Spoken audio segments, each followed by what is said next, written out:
اور ولبھ بھائی پٹیل ہمارے گجرات کے ہیں، پوربندر کے گاڑی ہے، تو انہوں نے احمد آباد سے داڑھی کچھ کیا اور داڑھی میں میٹھا نمک بنانے کا کام شروع کیا۔ حضرت مولانا حفظ الرحمان صاحب رحمۃ اللہ علیہ بھی انہوں نے بھی شرکت کی تھی داڑھی یاترا میں، اور یوں کہا کہ ہم ٹیکس کے حکم کو نہیں مانیں گے، حکم عدولی، سول نافرمانی، خالی ایک حکم کی نافرمانی نہیں، یہ تو ایک بہانہ تھا۔ اس بہانے سے انگریز حکومت کے جتنے فرامین ہو، جتنے منصور ہو، سب کی نافرمانی، چنانچہ وہ ایسے ہو گئے جیسے ہاتھ پیر نہیں۔ ترک موالات کی وجہ سے، عدم موالات کی وجہ سے، سول نافرمانی کی وجہ سے انگریزوں سے ایسا لگا کہ اب حکومت کس پر کرے، ان کے پیٹ ڈگمگانے لگے۔ رہتے رہتے رہتے انہوں نے 1947 کے اندر کیا ہے پورا دے دیا، یعنی یوں کہہ دیا کہ اب تم اپنا قانون بنانے کا تم کو اختیار ہے۔ چنانچہ قانون ساز مجلس کو قانون بنانے کے لیے دے دیا اور ہندوستان آزاد ہو گیا۔ خیر تو میں یوں کہہ رہا تھا کہ یہ جو ہم نے قومی پرچم کو لہرایا، یہ کوئی رسم نہیں، یہ ایک بہت بڑی تاریخ کی نشانی ہے۔ ہندوستان کی آزادی کے لیے ہمارے اکابر نے اور ہر قوم کے لیڈروں نے 1915 کے بعد ہندوستان میں جتنے سماج ہے، ہر ایک نے اپنی صلاحیت کو، اپنے لیڈروں کو، اپنی قوم کو قربانی کے لیے پیش کیا اور یکجہتی سے کیا ہے انگریزوں کو ہندوستان سے نکالا۔ یہ پرچم ہم کو سبق دیتا ہے یکجہتی کا، محبت کا۔ اگر پرچم لہرائے اور یکجہتی نہ ہو تو یہ تو کیا ہے بچوں کا کھیل ہے۔ یہ تو ہم کو سبق دے رہا ہے کہ یکجہتی پیدا کی جاوے، محبت پیدا کی جاوے، ہمدردی پیدا کی جاوے، نفرت کو دور کر لیا جاوے۔ اگر نفرت ہو، ہمدردی نہ ہو، یکجہتی نہ ہو تو کتنی تعداد کے اندر کوئی ہو، اس کی کوئی طاقت نہیں۔ کوئی کسی نے کہا ہے کہ موج ہے دریا میں بیرو دریا کچھ نہیں، فرد قائم ہے تیرا ربط ملت سے، فرد قائم ہے تیرا ربط ملت سے، موج ہے دریا میں بیرو دریا کچھ نہیں۔ سمندر میں موجیں اٹھتی ہے تو موجوں کی دھاک، اس کی جلال، اس کی سہولت سمندر کے ساتھ رہنے میں ہے۔ کتنی بڑی موج ہو لیکن کاغذ میں بھر کے الگ کر لے تو کوئی طاقت نہیں ہے۔ اگر ہم آپس میں نفرت سے ایک ایک سلائٹ بڑھ جاوے اور مٹکے مٹکے الگ ہو جاوے تو چاہے اپنے طور پر کتنی طاقت ہو، لیکن یہ پرچم ہم کو یوں کہتا ہے کہ یکجہتی سے طاقت بنتی ہے۔ دیکھو ایک بہت بڑا اژدہا ہے لیکن چھوٹی کمزور چوٹیاں یکجہتی اختیار کر لیتی ہیں، اتفاق کر لیتی ہے، ایک ہو جاتی ہے تو بڑے سے بڑے اژدہا کو پسار پسار کے مار دیتی ہے۔ اسی طرح اس ملک کی دشمن طاقت ہے، اگر آنکھ اٹھائے، ہاتھ اٹھائے اور اس ملک میں آپس میں تنافر ہو تو دیش خطرے میں ہے۔ اور اگر یکجہتی ہے، اتحاد ہے، ہمدردی ہے، نفرت کی کوئی گنجائش نہیں۔ اور یہ پرچم ہم کو سبق دیتا ہے کہ یکجہتی کے لیے قربانی دو اور نفرت کو دور کرنے کے لیے قربانی دو۔ تو ہم کو یہ ذہن بنانا ہے کہ آپس میں محبت کریں۔ میں یوں کہا کرتا ہوں کہ محبت ایسی چیز ہے، بہت سستی ہے کہ اس کا دنیا میں کوئی مخالف نہیں۔ جانور بھی اس بھاشا کو سمجھتا ہے۔ محبت کتنی اچھی چیز ہے اس بھاشا کو تو جانور بھی سمجھتا ہے۔ جانور کا نوکر اس کو روز چارہ کھلاتا ہے تو ان کے پاس جائے گا تو اس کا زبان نکال کے ہاتھ چاٹے گا، یہ تو میرا وہ ہے جو مجھے محبت دیتا ہے۔ لیکن ہم تم جاوے تو کبھی محبت نہیں کرتے جانور سے، تو سینگ مارے گا، یوں کرے گا اور بھگائے گا۔ تو نفرت سے آپس کے اندر کیا ہے پیور پیدا ہوگا اور محبت سے آپس میں زور پیدا ہوگا۔ شہد کا چھٹا، چھوٹی سی مکھی ہے، کوئی حیثیت، کوئی طاقت نہیں، لیکن لاکھ، 2 لاکھ، 3 لاکھ مکھیاں جٹھا بنتی ہے تو کتنا شاندار شربت تیار کرتی ہے۔ قرآن نے کہا فیہا شفاء للناس، پروانہ ملا کہ شہد کے اندر کیا ہے شفا ہے۔ تو اگر ملک کا کمزور طاقتور سب ایک ہو جائے، ہمدردی اور محبت کی فضا قائم کرے تو منٹوں میں کیا ہے پرواز پلین کی رفتار سے ملک آگے نکل سکتا ہے۔ اور اگر باہمی تنافر رہا، نفرت رہی تو تاریخ بتا دے کہ چونٹی کی چال ہو جائے گی یا قصبے کی چال ہو جائے گی۔ ایک قصبے کو اگر مکہ جانا ہو تو کتنے سال لگے، لیکن پلین منٹوں میں پہنچ جائے گا۔ تو نفرت سے ملک کی ترقی سست پڑ جائے گی اور محبت سے کیا اس میں رفتار میں تیزی ہو جائے گی۔ خیر تو میں آخر میں یوں کہتا ہوں کہ ہمیں آج کے دن کی تاریخ کو یاد رکھ کے باہمی محبت، اخوت، یکجہتی اور سیاسی اعتبار سے، تمدنی اعتبار سے، سماجی اعتبار سے، اقتصادی اور معاشی اعتبار سے ملک نے جو آزادی ہے، آزادی کے ساتھ ان 4 چیزوں کے اندر آگے بڑھنا چاہیے۔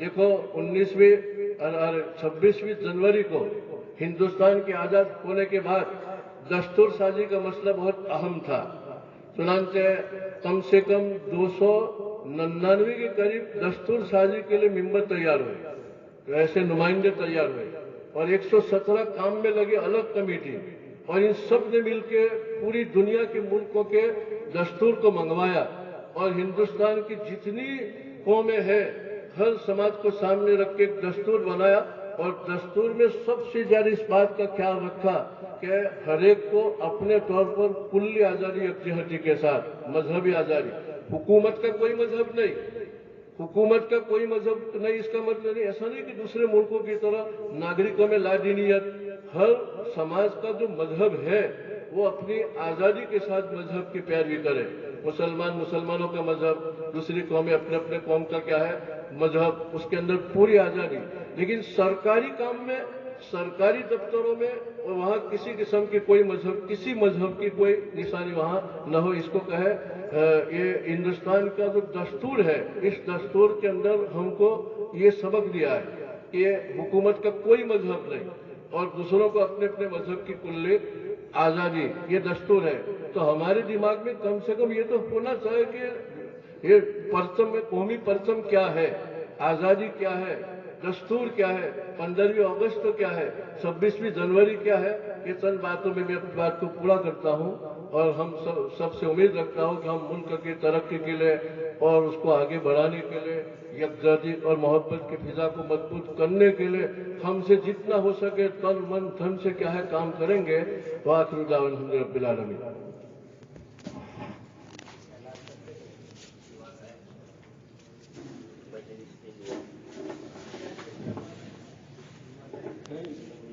دعا کرو۔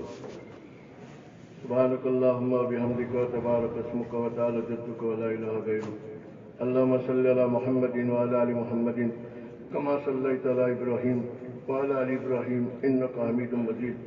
اے اللہ پاک ہمارے گناہ کو معاف فرما، اے اللہ ہم قصوروار ہے، اے اللہ ہمارے گناہ کو معاف فرما، اے اللہ ہم جس مقصد کے لیے یہاں جمع ہوئے ہیں، اے اللہ اس مقصد میں ہماری کامیابی عطا فرما۔